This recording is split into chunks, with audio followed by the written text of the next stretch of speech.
Welcome to the Bible in 5 years. My name is Armando.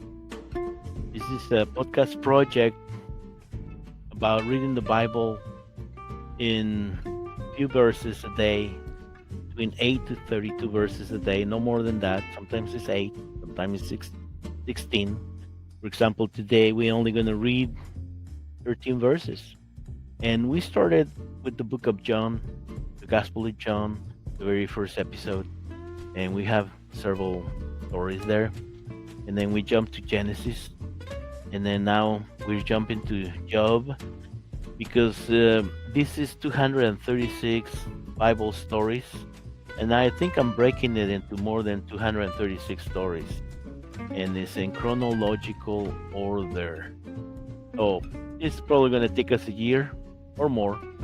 And this is not aimed for Christians, but if you're a Christian, you're welcome to listen to. This is aimed for people who haven't read the Bible, never heard the Bible, anything about the Bible. And maybe they're new to Christianity, maybe they're not, maybe they're just curious. Doesn't matter. You're welcome, and leave your comments, you know, uh, subscribe, like us. We're on YouTube, Facebook, and Spotify.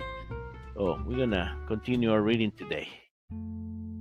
We're gonna read chapter 2, and this is Job's second test. Job was a righteous man, okay? And he was tested because the devil went and told God to, okay, let's see if this dude is really righteous or good, So that's what's going on if you missed the prior episode. So Job's second test, chapter 2.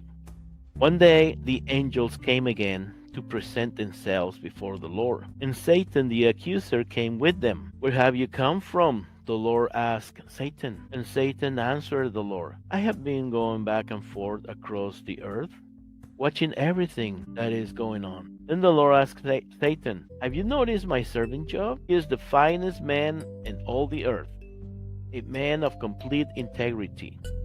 He fears God and will have nothing to do with evil. And he has maintained his integrity, even though you persuaded me to harm him without cause. Satan replied to the Lord, skin for skin. He blesses you only because you bless him. A man will give up everything he has to save his life. But take away his health, and he will surely curse you to your face. All right. Do with him as you please. The Lord said to Satan, but spare his life. So Satan left the Lord's presence, and he struck Job with a terrible case of boils from head to foot. Then Job scraped his skin with a piece of broken pottery as he sat among the ashes. His wife said to him, are you still trying to maintain your integrity?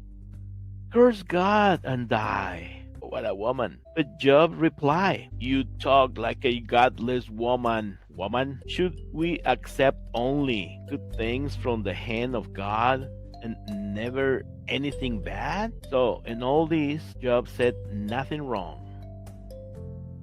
Job's three friends shared his anguish. Three of Job's friends were Eliphaz the Temanite, Bildad the Shuhite, and Zophar the Namathite. When they heard of the tragedy he had suffered, they got together and traveled from their homes to comfort and console him. When they saw Job from a distance, they scarcely recognized him. Wailing loudly, they tore their robes and threw dust into the air over their heads, demonstrate their grief. Then they sat on the ground with him for 7 days and nights, and no one said a word, for they saw that his suffering was too great for words. This is the end of our reading today. Very interesting reading. I think it is. And thank you for listening to the Bible in 5 years. And we're reading 236 Bible stories in chronological order. Started with John, we went to Genesis. We didn't finish Genesis. We stopped at chapter 11. I should stop at 10, but I went to 11. And then we came to Job, because apparently that's the chronology of the way the stories go. I'm not a theologian, I'm not a scholar, but I'm just following a program. And don't forget to like us and subscribe. We're in YouTube, Facebook, and Spotify. And we will see you tomorrow. Bye bye.